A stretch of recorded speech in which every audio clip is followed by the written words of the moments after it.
Oke, dan kemarin kan hari Jumat itu nomor 2 turun sholat di Masjid Al-Fatah Ambon. Itu masyarakat antusias sekali untuk nomor 2. Kalau menurut Om, reaksi Om terhadap yang kemarin itu kayak gimana?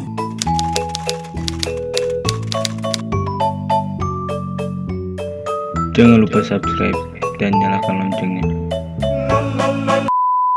Oke guys, selamat datang kembali di channel ini. Nah, hari ini beta bersama Om siapa namanya? Asuri. Om Asuri. Di sini beta mau tanya-tanya Om tentang Pilpres 2019. Pilih nomor berapa nih? Kalau lihat yang sekarang pasti nomor 1. Nomor Kenapa? Alasannya karena biar bagaimana hampir 5 tahun nomor 1 ini kan banyak memperhatikan kalangan bawah. Lalu beliau ini terutama suka belusukan. Itu yang Om suka, yang karakter pimpinan yang model begitu. Jangan cuma janji-janji, jangan cuma kasih harapan kepada yang belum pasti.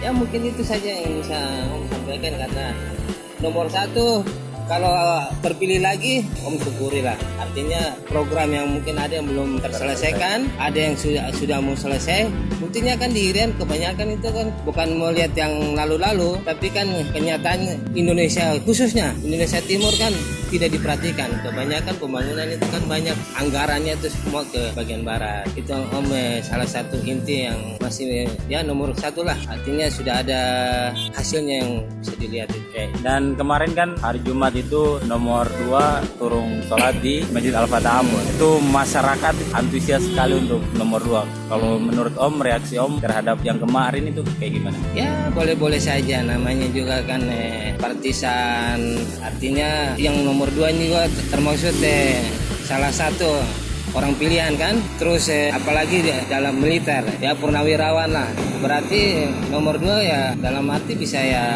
kalau memang pendukungnya banyak ya patut disyukuri juga. Jangan waktu pencoblosan itu yang tidak diharapkan. Artinya kan kita dilihat ini banyak calon-calon ini kampanye maupun ada acara-acara, banyak masa yang datang.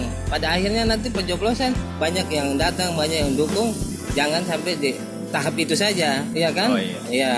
Tapi kalau Om masih nomor 1, karena biar bagaimana kinerjanya ada hasilnya lah, terutama di Indonesia Timur itu. Ya, apalagi Papua. Banyak yang sudah bisa dilihat kan. Ya kalau kita lihat di Ambon ini kayak JMP kan di Irian, khususnya di Jayapura itu kan sudah ada itu jembatan lintas itu. Belum yang untuk wilayah Irian yang dulu tidak bisa dapat akses jalan darat, terutama itu tuh Kabupaten Wamena itu sekarang kan sudah bisa. Itu harus ya salah satu lah credit point untuk yang nomor 1. Bukan kita ini tim sukses, tapi Om ini lihat kinerjanya lah selama hampir 5 tahun ini, ada hasilnya lah.